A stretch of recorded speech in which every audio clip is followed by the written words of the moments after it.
International observance के calendar में ऐसे कई दिन हैं जो नोबल कॉजेज को डेडिकेटेड हैं, लेकिन international day of the world's indigenous peoples जैसा गहरा हिस्टोरिकल वेट और कंटेम्बियॉन्ट्री अर्जेंसी बहुत कम दिनों में है। हर साल 9 अगस्त को मनाया जाने वाला यह दिन सिर्फ एक सेरेमोनियल एक्नॉलेजमेंट नहीं है, बल्कि इंडिजीनस लेस्यूनिटीज के राइट्स, हेरिटेज और इनवैल्यूएबल कॉन्ट्रीब्यूशंस की एक पावरफुल ग्लोबल अफर्मेशन है। यह उनकी आवाज़ों को एम्प्लीफाई करने के लिए एक क्रूशियल प्लेटफॉर्म का काम करता है, जिन्हें सदियों से सिस्टमेटिकली मार्जिनलाइज किया गया है, और उन कई चैलेंजेस पर स्पॉटलाइट डालने के लिए जो उन्हें आज भी फेस करने पड़ते हैं। ये डेजिग्नेटेड दिन इंटरनेशनल लेस्यूनिटी को रुकने, सोचने और, आपको पता है, प्लैनेट के पहले इनहैबिटेंट्स के लिए जस्टिस और इक्वालिटी के प्रिंसिपल्स पर फिर से लेसेट करने के लिए मजबूर करता है, जिनकी विजडम और ट्रेडिशन ह्यूमन सिविलाइजेशन के बहुत ही वेल स्प्रिंग से जुड़े हुए हैं। इस इंपॉर्टेंट दिन को एस्टैब्लिश करना ग्लोबल लेस्यूनिटी का एक डेलिब्रेट और सोचा अंडरस्टैंडिंग एक्ट था, जो इंडिजिनस लीडर्स और ह्यूमन राइट्स एक्टिविस्ट्स के दशकों के एडवोकेसी के बाद पूरा हुआ। यूनाइटेड नेशंस जनरल असेंबली ने दिसंबर 1944 में पास किए गए अपने रेजोल्यूशन में 9 अगस्त को ऑफिशियली ऑब्जर्वेंस का डेजिग्नेटेड दिन घोषित किया। यह खास तारीख एक मार्मिक सिंबोलिज्म के साथ चुनी गई थी। यह UN working group on indigenous populations की पहली मीटिंग की याद दिलाती है, जो 9 अगस्त 1982 को जिनेवा में हुई थी। यह मीटिंग एक वाटरशेड मोमेंट था, पहली बार जब इंडिजीनस पीपल्स को यूनाइटेड नेशंस सिस्टम के भीतर अपनी कंसर्नों को आवाज़ देने, अपनी आकांक्षाओं को व्यक्त करने और इंटरनेशनल रिकॉग्निशन और अपने फंडामेंटल राइट्स की प्रोटेक्शन की लंबी, कठिन यात्रा शुरू करने के लिए एक फॉर्मल प्लेटफॉर्म दिया गया था। इंडिजीनस पीपल्स को एक दिन डेडिकेट करने के पीछे का कारण एक ऐसे इतिहास में निहित है जो डिसपोजेशन, डिस्क्रिमिनेशन और कल्चरल आइडेंटिटी के इरोजन से भरा है।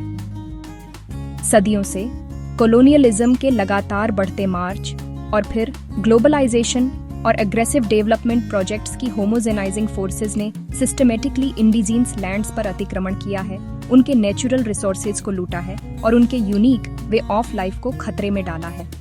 इन लेस्यूनिटीज को, जो दुनिया के कुछ सबसे डेलिकेट इकोसिस्टम्स और एंशिएंट नॉलेज के रिपोजिटरीज के कस्टोडियन हैं, अक्सर प्रोग्रेस में बाधा के रूप में माना गया है, न कि ह्यूमन एंटरप्राइज में बराबर के पार्टनर के रूप में। इसलिए यह दिन एक जरूरी करेक्टिव के रूप में सोचा गया था, इन रेजिलेंट लेस्यूनिटीज के प्रति दुनिया के नैतिक और कानूनी दायित्वों की एक वार्षिक याद दिलाता है। तो इसका प्राइमरी ऑब्जेक्टिव 2 गुना है, सेलिब्रेशन और एडवोकेसी। एक तरफ यह दिन इंडिजीनस कल्चर्स की एक्स्ट्राऑर्डिनरी डाइवर्सिटी और रिचनेस, उनकी लैंग्वेजेस, आर्ट्स, स्पिरिचुअल ट्रेडिशंस और सस्टेनेबल लिविंग प्रैक्टिसेस को सेलिब्रेट करने का एक मौका है। यह उन गहरे फिलोसॉफिकल इंसाइट्स की सराहना करने का एक मोमेंट है जो वे ऑफर करते हैं, जो अक्सर नेचर के साथ एक होलिस्टिक और हार्मोनियस रिलेशनशिप पर फोकलित होते हैं। दूसरी तरफ यह एक कंसर्टेड एक्शन का दिन है। यह सरकारों, सिविल सोसाइटी ऑर्गेनाइजेशंस और आम जनता से land rights, self determination, health care और एजुकेशन तक पहुंच और कल्चरल हेरिटेज के संरक्षण जैसे जरूरी मुद्दों को एड्रेस करने का आह्वान करता है, ये सुनिश्चित करते हुए कि इंटरनेशनल डिक्लेरेशंस में निहित वादे हर जगह इंडिजीनस पीपल्स के लिए वास्तविकताओं में बदलें। इंडिजीनस पीपल्स शब्द ह्यूमन डाइवर्सिटी के एक शानदार मोज़ेक को दर्शाता है। यूरोप के आर्कटिक रीजन्स के सामी और ईस्ट अफ्रीका के मसाई पेस्टोरालिस्ट से लेकर सेंट्रल इंडिया के फॉरेस्टों में रहने वाले आदिवासी लेस्यूनिटीज और अमेज़ियन रेन फॉरेस्ट के यानोमामी तक, ये ग्रुप्स हजारों अलग अलग कल्चर्स और लैंग्वेजेस को रिप्रेजेंट करते हैं। वे एक जमीन के सबसे पहले इनहैबिटेंट्स के सीधे वंशज हैं, जो कॉलोनिस्ट्स या सेटलर्स के आने से पहले के हैं। उनकी पहचान उनके पैतृक क्षेत्रों से डीपरी से जुड़ी हुई है, जो केवल जीविका का स्रोत नहीं है, बल्कि उनके आध्यात्मिक, सामाजिक और सांस्कृतिक एग्जिस्टेंस की फाउंडेशन है। जमीन से यह गहरा कनेक्शन एक डिफाइनिंग कैरेक्टरिस्टिक है, जो उनके वर्ल्ड व्यू को आकार देता है और निरंतरता की भावना प्रदान करता है, जो हजारों साल पहले तक फैली हुई है, ह्यूमन हिस्ट्री की शुरुआत से एक जीवित लिंक। अपनी गहरी जड़ों और समृद्ध विरासत के बावजूद इंडिजीनस लेस्यूनिटीज को कई तरह के एग्जिस्टेंशियल थ्रेट्स का सामना करना पड़ता है, जो उनके एग्जिस्टेंस को ही खतरे में डालते हैं। Mining, logging, large scale agriculture और इंफ्रास्ट्रक्चर प्रोजेक्ट से प्रेरित भूमि और संसाधनों के लिए लगातार प्रेशर ने उनके क्षेत्रों के बड़े पैमाने पर विस्थापन और एनवायरमेंटीय गिरावट को जन्म दिया है।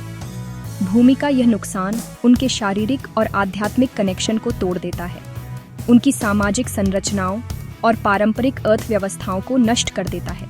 इसके अलावा उन्हें अक्सर सिस्टमैटिक डिस्क्रिमिनेशन, पॉलिटिकल मार्जिनलाइजेशन और हिंसा का सामना करना पड़ता है, जो औपनिवेशिक शक्ति संरचनाओं की एक गंभीर विरासत है जो आज भी बनी हुई है। उनका सन्होमेश सिर्फ सांस्कृतिक संरक्षण के लिए नहीं है, बल्कि एक ऐसी दुनिया में उनके बेसिक ह्यूमन राइट्स और फिजिकल सिक्योरिटी के लिए है, जिसने अक्सर उन्हें डिस्पोजेबल माना है। अमेज़न की एक ट्राइब का एक बुजुर्ग व्यक्ति एक युवा पीढ़ी को पारंपरिक बुनाई तकनीक सिखा रहा है।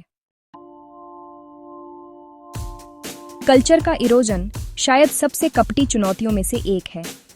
मेनस्ट्रीम लैंग्वेजेस और एजुकेशनल सिस्टम्स का डोमिनेंस अक्सर इंडिजीनस लैंग्वेजेस के डिक्लाइन और अंततः एक्सटिंक्शन का कारण बनता है, जिनमें से प्रत्येक ह्यूमन नॉलेज और एक्सप्रेशन का एक यूनिक रिपोजिटरी है।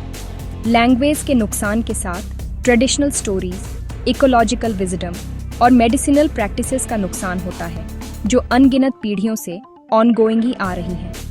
युवा लोग मॉडर्न वर्ल्ड के आकर्षण और अपनी विरासत के पुल के बीच फंसे हुए अक्सर खुद को एक कल्चरल लिम्बो में पाते हैं। अपनी पहचान को बचाने की लड़ाई असिमिलेशन की पावरशाली स्ट्रेंथों के खिलाफ एक दैनिक सन्होमेश है, जो उन्हें एक मोनोलिथिक ग्लोबल कल्चर में समाहित करने की कोशिश करती है, उनकी विशिष्टता के सार को छीन लेती है। इसी संदर्भ में पर्यावरण के संरक्षक के रूप में उनकी लैंड का बहुत महत्वपूर्ण हो जाती है। इंडिजीनस टेरिटरीज दुनिया की शेष बायोडाइवर्सिटी का अनुमानित 80% का घर है। उनके पारंपरिक ज्ञान सिस्टम, जो सदियों के करीब अवलोकन और उनके इकोसिस्टम के साथ बातचीत से विकसित हुए हैं, सस्टेनेबल रिसोर्स मैनेजमेंट और क्लाइमेट रेजिलेंस में इनवैल्यूएबल इंसाइट्स प्रदान करते हैं। इसलिए उनके भूमि अधिकारों की रक्षा करने की लड़ाई वाटर वायु परिवर्तन और बायोडाइवर्सिटी के नुकसान के खिलाफ वैश्विक लड़ाई से आंतरिक रूप से जुड़ी हुई है। उनके अधिकारों को आइडेंटिटी ना और उन्हें संरक्षण एफर्ट्सों में प्रमुख भागीदार के रूप में सशक्त रिमेन्स ना सिर्फ न्याय का मामला नहीं है। यह मानवता के लिए एक सस्टेनेबल फ्यूचर को सुरक्षित करने के लिए एक व्यावहारिक और आवश्यक रणनीति है, एक प्रमाण है कि उनकी भलाई हमारे ग्रह के स्वास्थ्य से अविभाज्य है। 9 अगस्त को इंडिजिनस पीपल्स को सम्मान देने का आह्वान दुनिया भर में गूंजता है, जिसमें यूनाइटेड नेशंस के लगभग हर सदस्य राज्य में ऑब्जर्वेंस होते हैं। हालांकि ऑफिशियल रिकॉग्निशन और पब्लिक पार्टिसिपेशन की डिग्री अलग अलग होती है। कनाडा, ऑस्ट्रेलिया और न्यूजीलैंड जैसे महत्वपूर्ण इंडिजीनस आबादी वाले कंट्रियों में यह दिन official government, ceremonies, cultural festivals, educational workshops और मीडिया कैंपेन द्वारा चिह्नित किया जाता है। ये इवेंट्स ऐतिहासिक अन्याय को स्वीकार करने का काम करते हैं, जैसे कनाडा में रेजिडेंशियल स्कूल्स की दर्दनाक विरासत या ऑस्ट्रेलिया में स्टोलन जनरेशंस और फर्स्ट नेशंस, एबोरिजिनल और माओरी पीपल्स की जीवित कल्चरियों को प्रदर्शित करते हैं। भारत जैसे विविध और आबादी वाले देश में यह दिन आदिवासी के रूप में क्लासिफाई की गई कई लेस्यूनिटीज के लिए खास मायने रखता है, या कहें तो ओरिजिनल इनहैबिटेंट्स।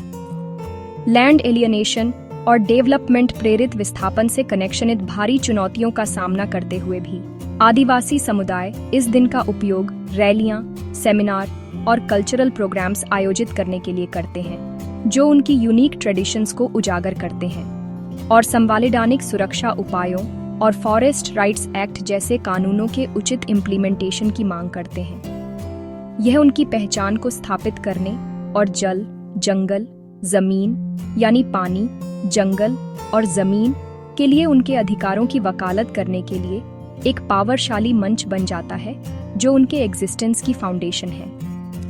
यह दिन देश के बाकी हिस्सों को उस समृद्ध ऑटोक्थोनस विरासत की एक पावरशाली याद दिलाता है जो भारत के बहुलवादी ताने बाने का एक अभिन्न अंग है। इसी तरह अमेरिका में ब्राजील के विशाल क्षेत्रों से लेकर संयुक्त राज्य अमेरिका के मैदानों तक यह दिन एक्टिविज्म और सेलिब्रेशन का एक केंद्र बिंदु है। ब्राजील में, जहां अमेज़न में इंडिजीनस लेस्यूनिटीज को वनों की कटाई से एग्जिस्टेंस के खतरे का सामना करना पड़ता है, यह विरोध और अंतर्नेशंसीय जागरूकता बढ़ाने का दिन है।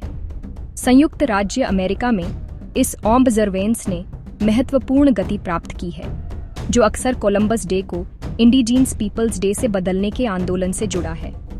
देश भर के शहर और राज्य अब इसे आधिकारिक तौर पर आइडेंटिटी देते हैं, ऐसे सर्वस्क्रम आयोजित करते हैं जो मूल अमेरिकी संस्कृति और इतिहास का जश्न मनाते हैं, जबकि उपनिवेशीकरण की दर्दनाक सच्चाइयों का सामना करते हैं। कमेमोरेशन में यह शिफ्ट राष्ट्र के अतीत और वर्तमान के साथ एक गहरा, अधिक ईमानदार एंगेजमेंट दर्शाता है। छोटे या कम दिखाई देने वाली इंडिजीनस आबादी वाले कंट्रियों में भी यह दिन एक महत्वपूर्ण एजुकेशनल पर्पस पूरा करता है। यूरोप और एशिया के कंट्रियों में म्यूजियम, यूनिवर्सिटीज और नॉन गवर्नमेंटल ऑर्गेनाइजेशंस दुनिया भर के इंडिजीनस पीपल्स के जीवन और सन्होमेशों के बारे में जनता को सूचित करने के लिए एग्जीबिशन, लेक्चर और फिल्म स्क्रीनिंग होस्ट करते हैं।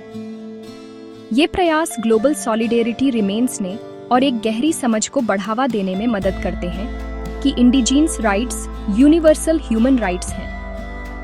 वे हमारी दुनिया की इंटरकनेक्टेडनेस को रेखांकित करते हैं, यह दर्शाते हुए कि अमेज़न या आर्कटिक के दूर दराज के कोनों में एक लेस्यूनिटी का भाग्य पूरे इंटरनेशनल लेस्यूनिटी के लिए चिंता का विषय है, जो हम सभी को हमारी साझा मानवता के बेहतर कस्टोडियन बनने के लिए चुनौती देता है।